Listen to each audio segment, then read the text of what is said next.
बच्चों, good morning. कैसे हैं आप सब? उम्मीद करता हूँ आप लोग बहुत अच्छे होंगे। तो इसी के साथ हम लोग कंटिन्यू करते हैं।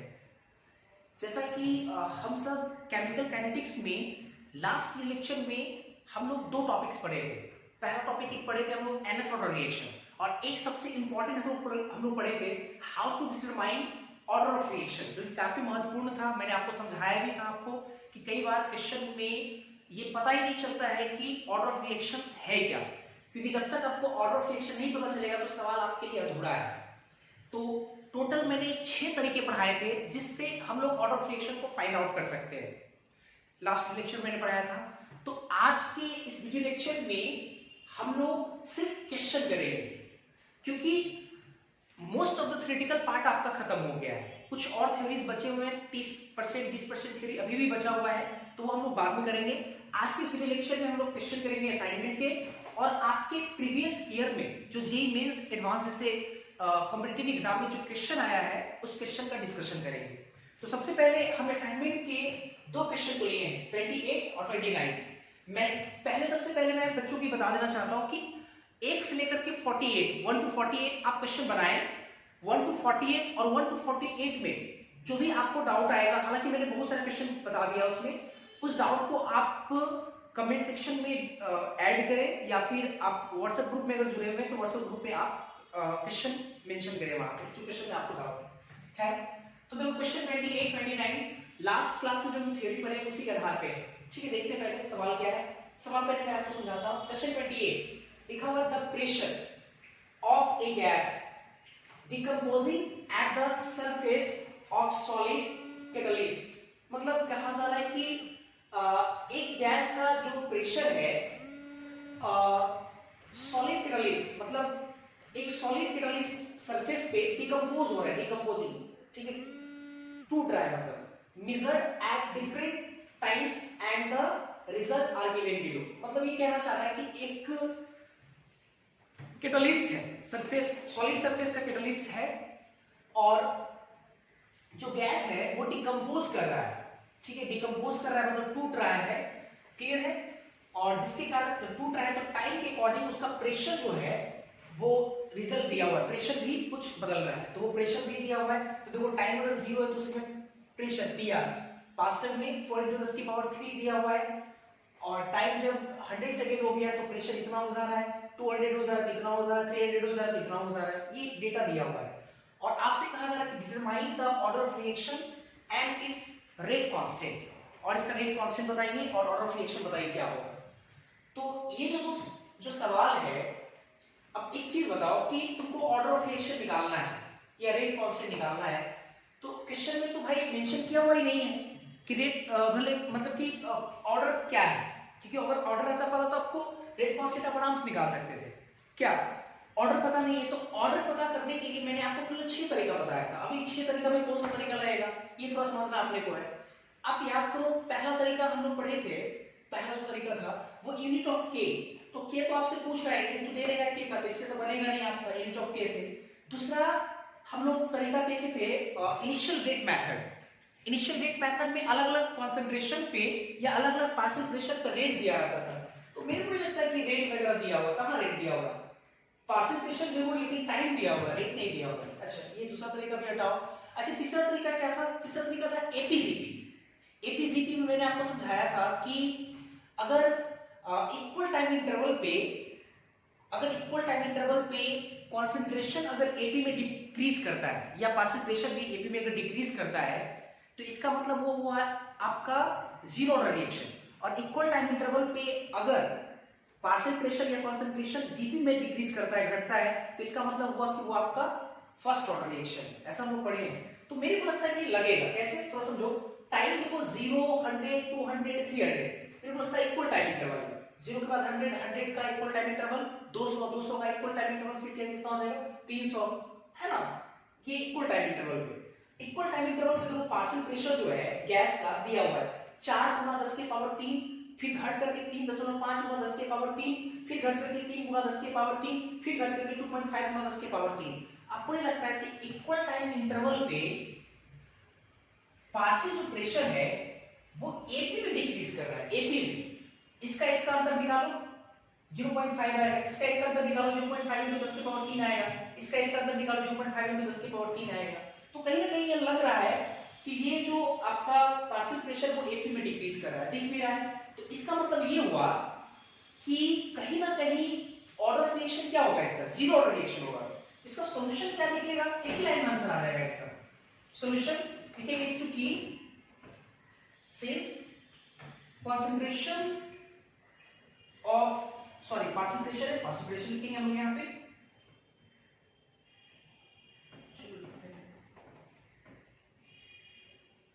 partial pressure of reactant with equal time interval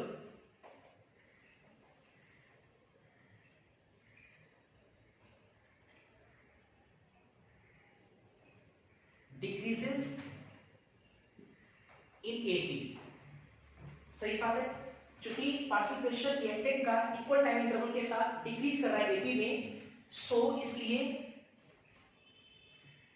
this is क्या होगा, जीरो ऑर्डर रिएक्शन। ये क्या होगा, जीरो ऑर्डर रिएक्शन। मतलब पहला सवाल तो निकल गया, ऑर्डर ऑफ रिएक्शन पूछ रहा है तो क्या लिखेंगे यहाँ पे, ऑर्डर ऑफ रिएक्शन बराबर जीरो, ये हो गया पहला। अब आपसे पूछ रहा है इट्स रेट कांस्टेंट। आपको याद होगा एपी में अगर डिक्रीज करता है तो माइनस के टी, आपको याद होगा माइनस के टी जो था, माइनस के टी वो आपका क्या आता था, common difference minus k t आता था, ठीक है। तो माइनस के टी आपका कॉमन डिफरेंस है, minus k t with common difference c d कितना होगा, माइनस के टी। और ये माइनस के टी कितना है यहाँ पे, अगर देखा जाए कॉमन डिफरेंस कितना है 0.5 into 10 के पावर 3 पास्कल है, ये लिखते मतलब पास्कल हो गया। तो यहां से देखो टाइम लगा करके के तो निकल ही जाएगा हमारा, ये तो टाइम इंटरवल फिक्स है आपका 100 मिनट का टाइम इंटरवल है ना टाइम इंटरवल। तो ये आपका कितना आ जाएगा, कॉमन डिफरेंस, सॉरी अगले में स्क्वायर हटाते हैं तो माइनस होगा, माइनस ये माइनस माइनस कैंसिल हो गया, तो के बराबर कितना हो जाएगा 0.5 into 10 के पावर 3 डिवाइडेड बाय टी कितना हो जाएगा 100 सेकेंड, 100 हो जाएगा, मतलब ये पास्कल पर सेकेंड, ठीक है। पास्कल पर सेकेंड आपका रेट कांस्टेंट आ जाएगा। इसको बस सॉल्व करना है, कितना हो जाएगा, दशमलव लेकर के 1 0 ले आते हैं, फिर से ये सी कैंसिल हो गया तो के का वैल्यू कितना होगा 5 पास्कल पर सेकेंड, ये आपका आंसर हो जाएगा के का वैल्यू। क्लियर, इस तरह से हम सॉल्व करेंगे। अच्छा, आई होप कि आपको ये समझ में आ गया होगा। नेक्स्ट फिर देखते हैं क्वेश्चन। देखो इस तरह क्वेश्चन बिना आप पेन उठाए भी सॉल्व कर सकते हो, क्योंकि मैंने आपको बहुत अच्छे से थ्योरीज पढ़ाया है, और अगर आप थ्योरीज को बहुत अच्छे से अगर सीखे हो तो आपके लिए सब सवाल काफी आसान रहेगा, आप ध्यान रखिए चीजों को। चलो देखते हैं फिर क्वेश्चन नंबर 29 में लिखा हुआ है the half life period of decomposition of A compound is 50 minutes. मतलब एक कंपाउंड के डिकम्पोजिशन का जो हाफ लाइफ है वो 50 मिनट है, ठीक है। हाफ लाइफ 50 मिनट दिया हुआ है। If the initial concentration is half, मतलब जितना पहले उसका इनिशियल कंसंट्रेशन था, अगर उसकी इनिशियल कंसंट्रेशन को हम आधा कर दें, हाफ कर दें, तो the half life period is reduced to 25 minutes. मतलब उसका हाफ लाइफ घट करके कितना हो जाता है 25 मिनट, पहले 50 था 25 मिनट हो गया। तो what is the order of reaction, order of reaction क्या होगा। तो लास्ट क्लास में मैंने एक थ्योरी पढ़ाया था, आपको याद होगा, हाफ लाइफ 1 बटा हाफ लाइफ 2 बराबर a2 बटा a1 के पावर n-1। आप उससे लगा सकते हैं यहाँ पे डायरेक्ट, क्या लगाएंगे हम लोग, t हाफ 1 t हाफ 2, पहला कंडीशन पे हाफ लाइफ, दूसरे कंडीशन का हाफ लाइफ बराबर a2 मतलब final concentration, a1 initial concentration, n-1। अब देखो क्या है, हाफ लाइफ पहला कितना है 50 मिनट, कब था 50 मिनट कब था, जब a1 कितना है, a1 मतलब a1 कितना है आपका, a1 मान लो a ही है, ठीक है ना। और हाफ लाइफ 2 कब कितना हो गया 25 हो गया। बढ़िया से देखेंगे a1 कितना है a मान लो, और a2 कितना हो जाएगा, हाफ लाइफ 25 कब हो रहा है, जब a2 कितना है हाफ बोला जा रहा है, जब इनिशियल कंसंट्रेशन आप हाफ कर दिया, हाफ का मतलब a/2 कर दिया, ये n-1। तो 25 दूनी 50, ये 2 हुआ, तो 2 बराबर कितना हो गया 1/2 ए तो कैंसिल हो जाएगा, n-1। फिर अगर देखिए जरा हम अच्छे से कितना लिख सकते हैं, ये 2 है बराबर, देखो थोड़ा अच्छे से, 2 बराबर 1/2 के पावर n-1, ठीक है। और अगर हम चाहें तो इसको हम लोग कितना कर सकते हैं, 2 है वहां पे और राइट साइड में आपका हाफ के पावर n-1 है, तो क्या करते हैं कि 1/2 तो बना नहीं सकते उसको, 1/2 ऐसे करते हैं, 2 बराबर 1 के पावर अलग अलग करते हैं इसको, 1 के पावर n-1 उतना ही रहेगा, 2 के पावर n-1 इतना लिख सकते हैं दोस्त। अच्छा, फिर इसको इसके साथ मल्टीप्लाई करो, 2 इंटू 2 के पावर ये n-1 बराबर 1, बेस सेम है, पावर अलग अलग है, एक पावर जुड़ जाएगा तो ये कितना हो जाएगा, 2 के पावर n हो जाएगा बराबर 1, और 2 के पावर n बराबर 1 का मतलब ये हुआ कि एक चीज बताओ, n की किस वैल्यू के लिए ये 1 के बराबर होगा, तो आप सीधा समझो 1 को क्या हम लिख सकते हैं, किसी 2 के पावर 0, 2 के पावर 0 भी 1 होता है, और इन दोनों को जब कंपेयर करोगे तो देखो n 0 आएगा, इसका मतलब ऑर्डर ऑफ फ्रैक्शन कितना आ गया, 0 आ गया। इस तरह से लोगों को सॉल्व करना होगा, कैलकुलेशन है, आप देखोगे करके 2 के पावर n बराबर 1, 2 के पावर n बराबर 1 कब आएगा, जब n का वैल्यू कितना हो, 0 रखेंगे तब तो आएगा, या फिर 1 को हम लोग 2 के पावर 0 लिख सकते हैं, 1 आएगा। अब दोनों को क्या किया हम लोग यहाँ पे कंपेयर कर लिए, n बराबर 0। हालांकि मेरे को लगता है ये फार्मूला आपको लगाने की जरूरत है, क्योंकि मैंने छोटी छोटी बातों पे ध्यान दिया था आपके लिए। आपको याद होगा कि जब हम जीरो ऑर्डर रिएक्शन पढ़ाए थे, फर्स्ट ऑर्डर रिएक्शन पढ़ाए, सेकंड ऑर्डर रिएक्शन पढ़ाए, तो मैं एक बात को कई बार रिपीट कर रहा था, एक चीज को, कि देखो जीरो ऑर्डर रिएक्शन में हाफ लाइफ इनिशियल कॉन्सेंट्रेशन के डायरेक्टली प्रोपोर्शनल होता है, फर्स्ट ऑर्डर में हाफ लाइफ इनिशियल कॉन्सेंट्रेशन से इंडिपेंडेंट होता है, सेकंड ऑर्डर में हाफ लाइफ इनिशियल कॉन्सेंट्रेशन से इनवर्सली प्रोपोर्शनल होता है। अब एक चीज देखो, half life period of decomposition of A compound is 50 minutes, half life 50 minute है, और आपसे बोल रहा है कि अगर इनिशियल कॉन्सेंट्रेशन को आधा किए तो हाफ लाइफ भी आधा होना चाहिए, तो बोल रहा है कि the half life period is reduced to 25 minutes. मतलब इसका मतलब ये हुआ कि इनिशियल कॉन्सेंट्रेशन को आधा किए, हाफ लाइफ आधा हो गया, मतलब ये हुआ कि कहीं ना कहीं हाफ लाइफ इनिशियल कॉन्सेंट्रेशन से डायरेक्टली रिलेटेड रहा होगा। इसका मतलब जीरो ऑर्डर हम पढ़े और उसी समय हमारा आंसर आ गया जीरो ऑर्डर। हालांकि तो सॉल्व करने की जरूरत नहीं था, लेकिन चूंकि फॉर्मूला पढ़ा है वो जीरो नहीं कुछ और भी हो सकता है, 3/2 2/5, तो आप इस फॉर्मूला को लगा करके आप आगे प्रोसीड करेंगे। मेरा ख्याल है कि आपको समझ में आ रहा होगा। आप ये दोनों क्वेश्चन को पेन रखें। अब इसके बाद हम लोग जेईई मेंस के जो प्रीवियस ईयर में बहुत सारे क्वेश्चन पूछे गए हैं, उन क्वेश्चन का हम लोग डिस्कशन करेंगे। आप पहले इसको नोट करें।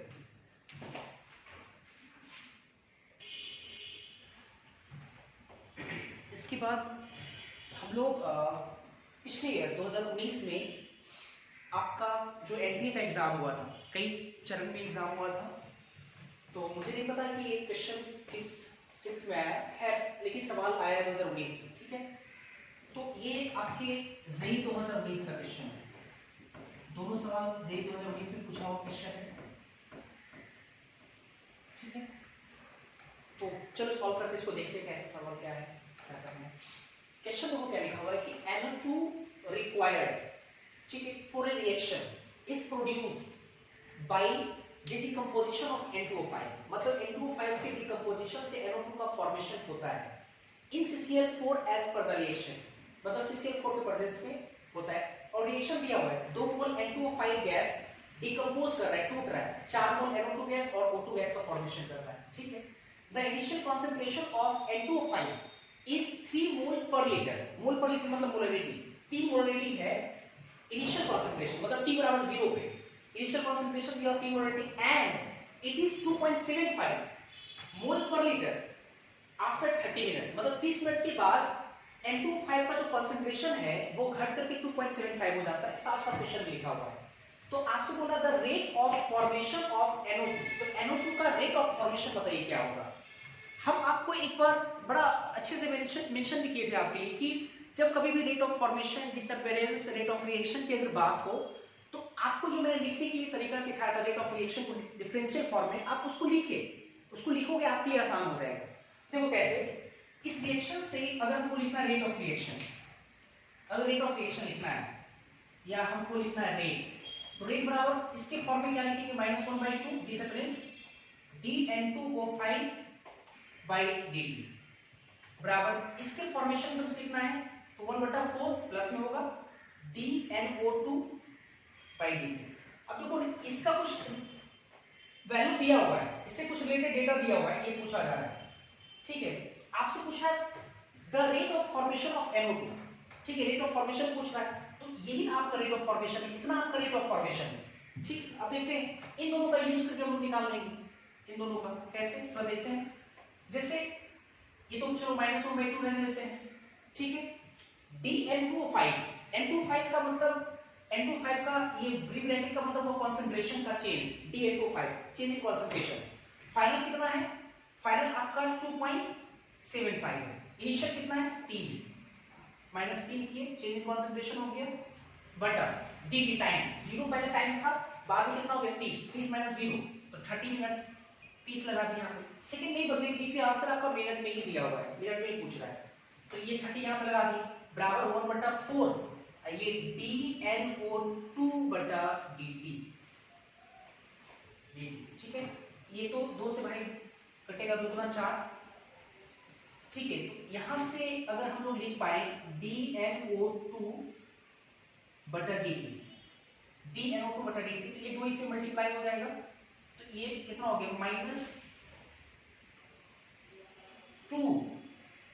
-2/30 जो नीचे पहले से है, और इसको घटाएंगे तो कितना आएगा माइनस में 0.25, ये आएगा, ये आएगा आपका मोल पर लीटर पर मिनट, चीज आ जाएगा, ठीक। इसको जरा सॉल्व करना है सिर्फ अपने को, तो ये तो माइनस माइनस कैंसिल हो जाएगा, दशमलव हटाएंगे 2 0 आपका यहाँ पे आएगा क्या, और देखिए जरा ये 15 बार में 2 के बाद 2, ये 15 बार में, ये 5 3 15, ये 5 25, 5/3 बटा 100 ये ना है 5/3, और ये कितना आपका है 100, तो हमारे पास आएगा बढ़िया से dNO2 बाई dt बराबर कितना है 5/3, नीचे 100 है तो 10 के पावर -2 भी ले जा सकते हैं, मोल पर लीटर पर मिनट, 3 को 5 से डिवाइड करेंगे, 3 कम 3 2 हो गया, तो 667 आ जाएगा ना, 8 10 के पावर -2 मोल पर लीटर पर मिनट, ये आंसर आ गया। यही तो आपका क्या है dNO2 बाई dt पूछ रहा है आपसे, क्यों, क्योंकि यही आपका क्या है रेट ऑफ फॉर्मेशन, ऐसे लिखते हैं ना रेट ऑफ फॉर्मेशन, सिखाएं पहला क्लास में, ठीक है। तो ये हो गया आपका आंसर, मतलब भी आंसर हो गया, ये आपके दिया हुआ है। चलो ठीक है, नेक्स्ट देखते हैं लोकेशन। ये भी जो सवाल है ये जेई 2019 का क्वेश्चन है, 19 में पूछा था जस्ट पिछले साल। तो देखो क्वेश्चन क्या है, ये बढ़िया सवाल है, छोटा है लेकिन बहुत अच्छा सवाल है। देखो क्या दिया हुआ है, लिखा हुआ इन द फ्लोइंग रिएक्शन, एक रिएक्शन दिया हुआ है XA और एरो का साइन YB दिया हुआ है, और एक चीज दिया हुआ है log base 10 minus d/dt बराबर log base 10 dV/dt प्लस 0.3010, ये दिया हुआ है। तो आपसे बोल रहा है कि इस रिएक्शन में A and B respectively can be, क्या हो सकता है A और B क्या हो सकता है, A and B respectively can be क्या हो सकता है, ऑप्शन दिया A नॉर्मल ब्यूटेन आइसोब्यूटेन, ए भाई नॉर्मल ब्यूटेन आइसोब्यूटेन ऑब्वियसली एक दूसरे का आइसोमर है, दोनों का सेम फार्मूला, नॉर्मल में होता है 5 कार्बन का ब्यूटेन है, सॉरी 4 कार्बन का सीधा चेन होगा, उसको नॉर्मल ब्यूटेन बोलेंगे। आइसोब्यूटेन आपको याद होगा, एक कार्बन अगर बीच में लटका देंगे तो वो आइसोब्यूटेन हो जाएगा, मतलब दोनों का मॉलिक्यूलर फार्मूला सेम है। दूसरा है C2H2 C6H6, तीसरा A and B, तो A C2H4 C4H8 N2O4 NO2, आपसे पूछ रहा है क्या होगा। अब देखो ये पता कैसे आपको चलेगा ये क्या होगा, तो एक चीज जरा समझो, ये पता चलेगा आपको कि आप इसको पहले सॉल्व करना पड़ेगा आपको, थोड़ा समझो ऐसे, नॉर्मल ब्यूटेन आइसोब्यूटेन दोनों का मॉलिक्यूलर फार्मूला सेम है, मतलब वहां पे x और y का वैल्यू सेम है, x का वैल्यू 1 y का वैल्यू 1, इसके लिए C2H2 C6H6 का मतलब ये हुआ कि अगर A को C2H2 माने, अब B आपका C6H6 है, ये तब होगा जब आपका x 1 के बराबर हो और y कितना हो, y आपका 3 हो, तब नहीं सॉरी गलती बोले, y आपका 1 हो और x आपका कितना 3 हो, तब ना 3 गुना होगा इसमें, तब आएगा C6H6।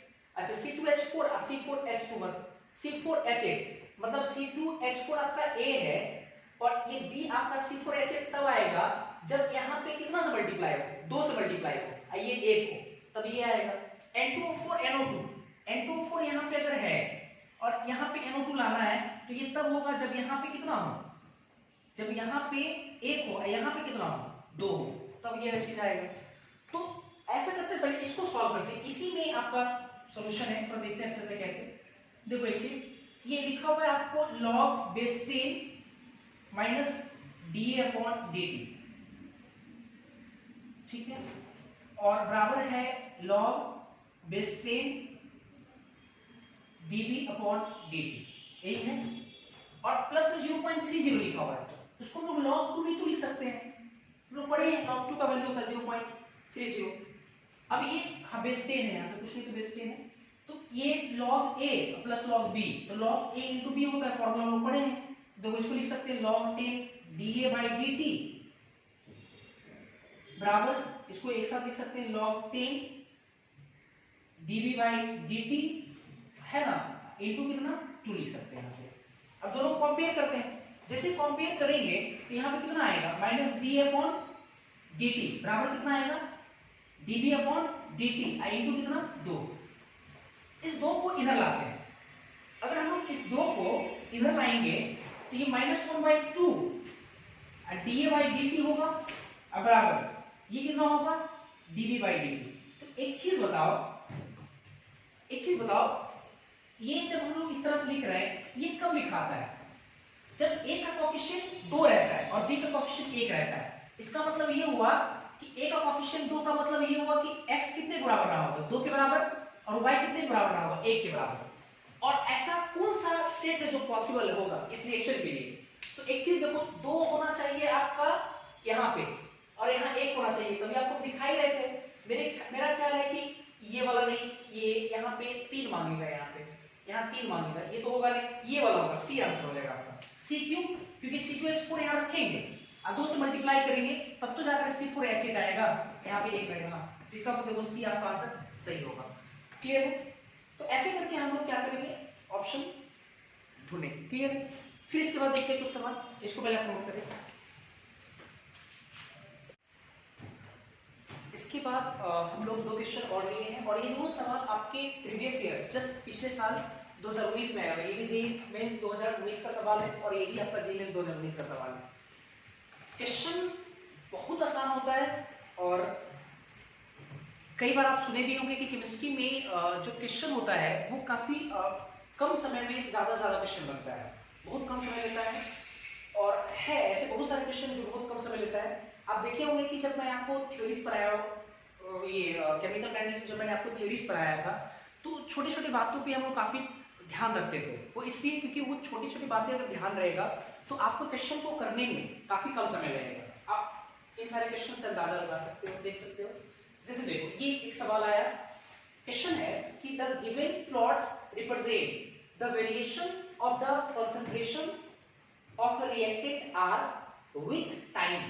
रिएक्टेंट आर और टाइम के साथ वेरिएशन है, 2 ग्राफ दिया हुआ है फॉर 2 डिफरेंट रिएक्शन, 2 अलग अलग रिएक्शन दिया हुआ है, पहला और दूसरा। ये पहला रिएक्शन का ग्राफ दिया हुआ है कंसंट्रेशन वर्सेस टाइम का, और ये दूसरे रिएक्शन का कंसंट्रेशन वर्सेस टाइम का ग्राफ दिया हुआ है, रिस्पेक्टिवली दिया हुआ है, मेंशन किया हुआ है। तो the respective order of reaction are, तो ग्राफ को देख करके आपको ऑर्डर बताना है कि पहला वाला रिएक्शन का ऑर्डर क्या है और दूसरे वाले रिएक्शन का ऑर्डर क्या है, ये पूछा गया है। तो एक चीज देखो, पहला जो ग्राफ है वो ln मतलब लॉग माना जाए तो r मतलब कंसंट्रेशन, रिएक्टेंट का कंसंट्रेशन बड़े ब्रैकेट में, तो log concentration of reactant versus time का ग्राफ है, और ये सीधा कंसंट्रेशन वर्सेस टाइम का ग्राफ है। अब देखो ये क्वेश्चन कितना आसान है। लास्ट लेक्चर में मैंने पढ़ाया था how to find the order of reaction या method to find out order of reaction, तो उसमें मैंने आपको सिखाया था ग्राफिकल मेथड, और वहां कंक्लूजन भी लिखाए थे। कंक्लूजन दिखाए थे ये कि अगर लॉग कंसंट्रेशन वर्सेस टाइम का ग्राफ स्ट्रेट लाइन हो वो फर्स्ट ऑर्डर रिएक्शन होगा, कॉन्सेंट्रेशन वर्सेस टाइम का ग्राफ हो तो वो जीरो ऑर्डर रिएक्शन होगा, और कॉन्सेंट्रेशन का रेसिप्रोकल वर्सेस टाइम का ग्राफ अगर स्ट्रेट लाइन हो तो वो आपका सेकेंड ऑर्डर रिएक्शन होगा। और देखो ऐसा ही कुछ है, यहाँ पे log concentration versus time straight line है, इसका मतलब ये कैसा रिएक्शन है, ये आपका है फर्स्ट ऑर्डर, ये सीधा कॉन्सेंट्रेशन वर्सेस टाइम का ग्राफ स्ट्रेट लाइन है, इसका मतलब ये क्या होगा, सेकेंड या जीरो, जीरो ऑर्डर रिएक्शन। तो आंसर कौन सा हो जाएगा, पहला फर्स्ट है दूसरा जीरो है, फर्स्ट और जीरो, आंसर इसका देखो डी हो जाएगा। कितना आसानी से क्वेश्चन आपका बन गया, 4 मार्क्स आपको मिल जाएगा। टेबल में आपको कह भी रहा हूं कि क्वेश्चन काफी आसान आएगा, आप बढ़िया से सिर्फ आपको पढ़ने की जरूरत है और आपको हर थ्योरीज पढ़ाया जाएगा बढ़िया सारी चीज को ध्यान रखें। चलो नेक्स्ट देखते हैं क्वेश्चन 7। एक रिएक्शन दिया हुआ है फॉर ए रिएक्शन स्कीम ए से बी, बी से सी। अच्छा, ए से बना बी, अब बी से टूटकर बना सी। आपको याद होगा 11th क्लास में मैंने आपको पढ़ाया होगा सीक्वेंशियल रिएक्शन, ए से बना बी, बी से बना सी, सी से बना डी, ऐसा सीक्वेंशियल रिएक्शन। तो ये चीज है, ए से बी और बी से सी। फिर आपसे बोल रहा है if the rate of formation of b is set to be zero, मतलब बी के बनने का रेट अगर जीरो है, सेट टू बी जीरो, तो then the concentration of b is given by, तो बी का कंसंट्रेशन क्या होगा, K1 K2 के टर्म्स में और A के कंसंट्रेशन के टर्म्स में। K1 into K2 A का कंसंट्रेशन, K1 बटा K2 A का कंसंट्रेशन, या K2 minus K1 A का कंसंट्रेशन, या K1 plus K2 A का कंसंट्रेशन के बराबर होगा B का कंसंट्रेशन। अब से पूछ रहा है, अब रेट ऑफ, क्वेश्चन में देखो क्या लिखा हुआ है, rate of formation of B कितना है, 0 है। फॉर्मेशन आप कैसे लिखोगे, आप लिखोगे dB बटा dt, ये लिखोगे फॉर्मेशन dB बटा dt, ठीक, dB बटा dt फॉर्मेशन। एक चीज बताओ, A से बना B और B से बन रहा है C, मतलब ये हुआ कि A से जो B बना और B से ही तुरंत C बन जा रहा है। तो B के बनने का रेट अगर हमको निकालना है तो एक चीज बताओ, क्या A के डिसअपेरेंस में से B के डिसअपेरेंस को अगर घटा देंगे तो B का फॉर्मेशन आएगा। फिर से एक बार समझो, देखो A से बना B, at the same time B टूटकर बन रहा है C, तो B के बनने का रेट क्या है, जैसे ऐसे समझो ना, A से B बन रहा है, B से C बन रहा है, तो मान लो A का 10 मोलरिटी टूट रहा है तो B बन रहा है, at the same time B का 2 मोलरिटी टूट करके C बना रहा है, मतलब कि पर सेकंड इसका कितना बन रहा है, 8 ही बन रहा है ना। तो 8 ही कैसे निकाल रहे हैं, इसके डिसअपेरेंस में से इसके डिसअपेरेंस को हम लोग घटा रहे हैं, इसका डिसअपेरेंस 10 था, इसका डिसअपेरेंस 2 था, 10 में से 2 घटाएंगे तब तो 8 बन रहा है। तो इसका मतलब कि dV अपॉन dt हम लोग कितना लिख सकते हैं, मतलब डिसअपेरेंस A का माइनस dA अपॉन dt, ये डिसअपेरेंस हो गया, अब माइनस B का डिसअपेरेंस, तो B का disappearance minus dB upon dt, इन दोनों को क्या करेंगे, घटाएंगे। तो अब देखो जब तब ये आएगा आपका, ये फॉर्मेशन आएगा। तो अब देखो जरा अच्छे से, minus d upon dt, minus d upon dt को कितना लिख सकते हैं, K1 के टर्म्स में लिख सकते हैं K1 into A का concentration minus dB upon dt, तो कितना लिख सकते हैं, ये K2 और B का कंसंट्रेशन, ये लिख सकते हैं ना। और dB अपॉन dt बोल रहा है 0 है, तो इसको 0 कर दिए, तो इधर से देखो जरा यहाँ पे कितना आ जाएगा, K2 को इधर लाते हैं, तो ये K2 B का कंसंट्रेशन बराबर K1 A का कंसंट्रेशन, मतलब इधर कितना हो गया, B का कंसंट्रेशन बराबर हो जाएगा K1 बटा K2 और A का कंसंट्रेशन, मतलब आपका आंसर हो जाएगा, ये हो जाएगा आंसर। मेरा ख्याल है कि आपको ये सब चीज समझ में आ रहा होगा। इसके बाद एक दो सवाल फिर देखेंगे हम लोग, आप इसको पहले नोट करें तेजी से।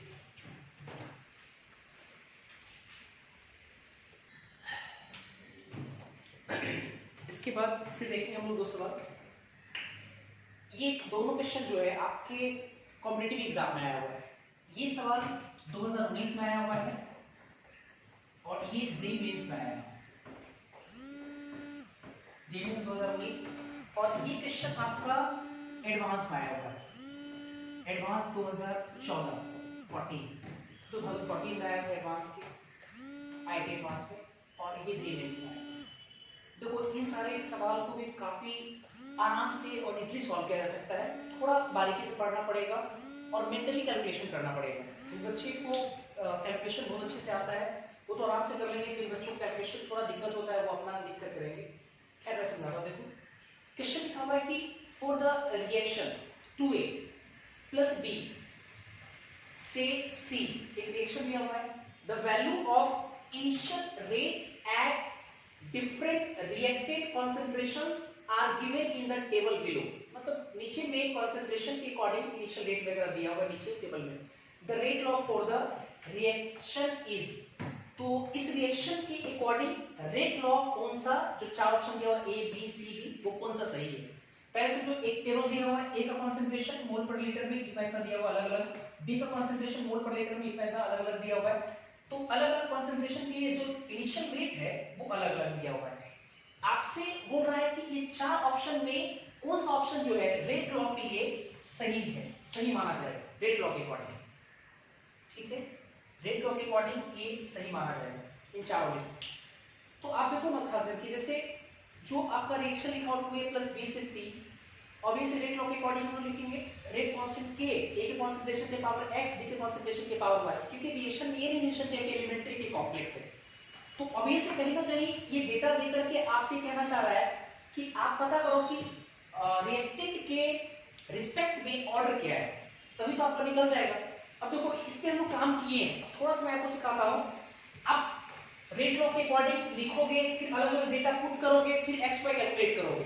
लेकिन मैंने आपको ये भी बोला कि बिना कलम उठाए हुए आप क्वेश्चन को बना सकते हैं, अगर कैलकुलेशन बढ़िया है तो। थोड़ा समझते हैं कैसे।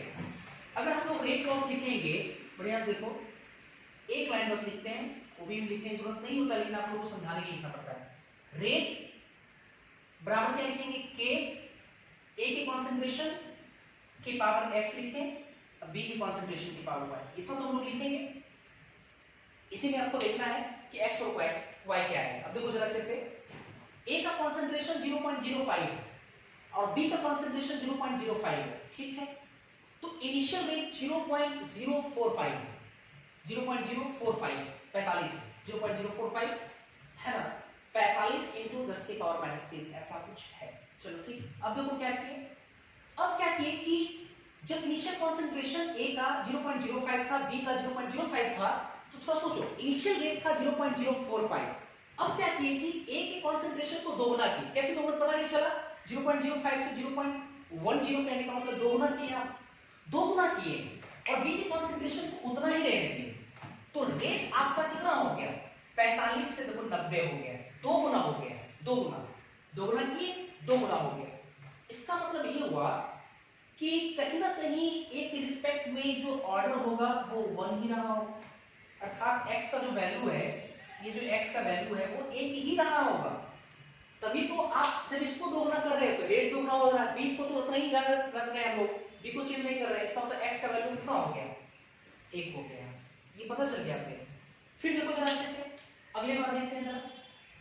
अब हमको y लिखना है, तो y की थोड़ा देखते हैं, समझते हैं पहले यहाँ पे। पहला दूसरा में तो हम लोग काम कर चुके हैं, दूसरा तीसरा में काम शुरू करते हैं, या पहला तीसरा में चलो काम करते हैं, पहला तीसरा में देखते हैं। अब देखो क्या हुआ है कि रेट थोड़ा समझना, ए का कॉन्सेंट्रेशन 0.05 है, बी का कॉन्सेंट्रेशन 0.05 है, तो इनिशियल रेट 0.045 है, क्लियर है।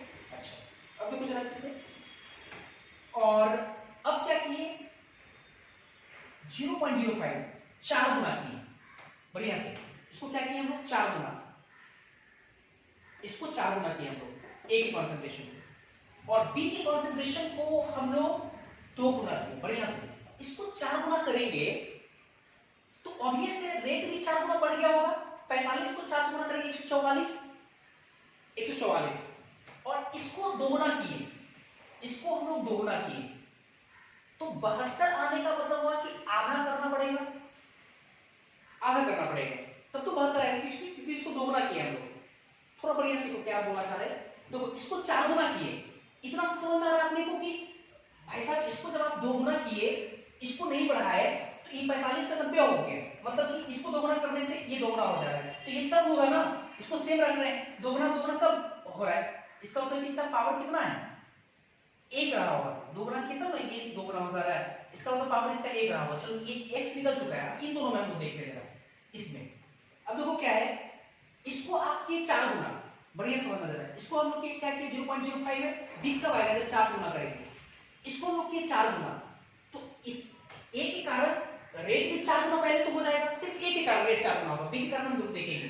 तो a के कारण 4 गुना आएगा, तो 4 गुना मतलब 45 शक कितना हो जाएगा 144, नहीं 90 सॉरी गलती बोल रहे हैं, ये भी 4 गुना हो जाएगा, 0.045 है, तो 4 गुना का मतलब कितना हो गया, और 180 180 हो गया, मतलब 0.18 हो गया, 0.18, ठीक है। अच्छा बढ़िया से 0.18 तो लिख लेते हैं 0.180 हो जाएगा, ठीक है। अब बढ़िया से, और जब हम इसको दोगुना किए 0.05 को, जब हम लोग दोगुना किए तो आना चाहिए 0.72, तो इसको क्या करें कि 0.72 आए, इसमें हम क्या करें, कितना से मल्टीप्लाई करें, तो 18 चक 72 होता है, 4 से मल्टीप्लाई करेंगे तब तो होगा 4 8 32 के 2 हाथ से 3 4 3 7, मतलब 4 गुना, मतलब ऐसे समझो जब इसको आप 2 गुना किए तो इसका जब रेट 4 गुना होगा, इसका रेट 4 गुना होना पड़ेगा, इसको 4 गुना किए रेट 4 गुना होगा, इसको जब हम लोग 2 गुना किए तो रेट को 4 गुना होना पड़ेगा, तो रेट 4 गुना कब होगा, जब इसका पावर y के पावर कितना 2 हो, आपका y के पावर 2 हो। दोस्त करके देखना, नहीं तो कैलकुलेशन आप सॉल्व करना, वैसे समझ में आ जाएगा।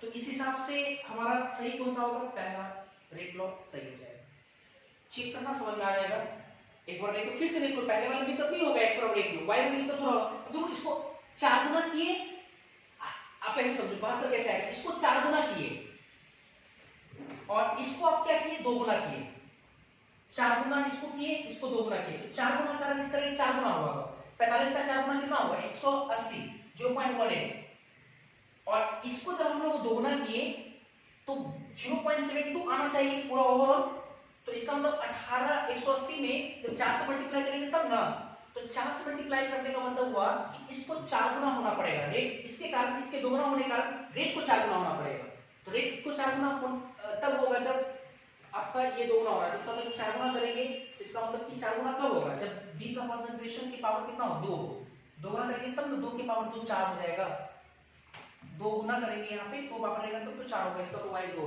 तो इस आपका ये होगा, नहीं तो सॉल्व करना अपना रेट लिख करके ऐसे आएगा। तो देखो एक लाइन में लोग सॉल्व कर दी, ऑप्शन पता चल गया, नहीं तो सॉल्व करते करते समय लग जाता है। नेक्स्ट क्वेश्चन देखो, ये जेई सॉरी आईटी एडवांस में आया 2014 में, बढ़िया सवाल है, बढ़िया सीखेंगे हम लोग पहले। देखो लिखा फॉर द एलिमेंट्री रिएक्शन, साफ साफ मेरा एलिमेंट्री रिएक्शन है, तो एलिमेंट्री रिएक्शन m से n क्या है, एलिमेंट्री रिएक्शन, ठीक है एलिमेंट्री है, ठीक। इसके बाद देखो the rate of disappearance of m increases by a factor of 8 upon doubling the concentration of m, so the order of reaction with respect to m is, elementary reaction तो ठीक है दिया हुआ है यहाँ पे, और आपसे बोल रहा है कि m के रिस्पेक्ट में ऑर्डर क्या होगा, अगर हम लोग जब m की कंसंट्रेशन को दोगुना कर रहे हैं, डबल कर रहे हैं, तो रेट ऑफ डिसअपियरेंस जो है m का वो 8 गुना से बढ़ जाता है। तो यहाँ पे रेट ऑफ डिसअपियरेंस या रेट ऑफ रिएक्शन बात बराबर है, क्योंकि कोएफिशिएंट एक है आगे हालांकि, तो ऐसा समझो जरा, हम लोग अगर रेट लॉ एक्सप्रेशंस लिखेंगे तो रेट बराबर कितना लिखेंगे, k m की कंसंट्रेशन के पावर n जहां पे ऑर्डर होगा स्मॉल n लिख देते हैं, या चलो x ही लिखते हैं। कुछ बच्चे समझ रहे हैं कि सर जब एक चीज जरा सोचो, कुछ बच्चे ऐसे सोच रहे सर जब ये एलिमेंट्री है तो आंसर डी होगा, एक m के रिस्पेक्ट में ऑर्डर एक होगा, तो एक मानिए, लेकिन थोड़ा समझो पहले, रिएक्शन बैलेंस है या इनबैलेंस है आपको नहीं पता है, रिएक्शन देखो m और n है, आपको m नहीं पता है n नहीं पता है कि नहीं, तो अगर m और n पता है नहीं तो रिएक्शन बैलेंस कैसे होगा, रिएक्शन तो बैलेंस है नहीं, रिएक्शन बैलेंस होता तब उस बैलेंस रिएक्शन में कोएफिशिएंट को हम लोग ऑर्डर के बराबर कर देते, ठीक है। तो ये एक गड़बड़ है यहाँ पे, तो हम लोग को कहीं निकालना पड़ेगा, देखते निकाल करके। अभी ये x ले लिए, अब देखो रेट, जब रेट है तो रेट एक्सप्रेशन से रेट बराबर कितना, k m की कंसंट्रेशन के पावर x। अब बोला जरा इफ जो कंसंट्रेशन m है उसको कितना कर दें हम लोग 2m कर दें, तो जो रेट है आपका, रेट जो फाइनल रेट होगा वो इनिशियल रेट का 8 गुना हो जाता है, ये इनिशियल मान लीजिए, इनिशियल रेट का 8 गुना हो जाता है।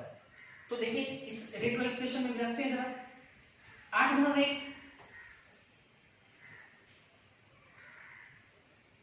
अगर रेट फाइनल अगर हम लोग लिखेंगे,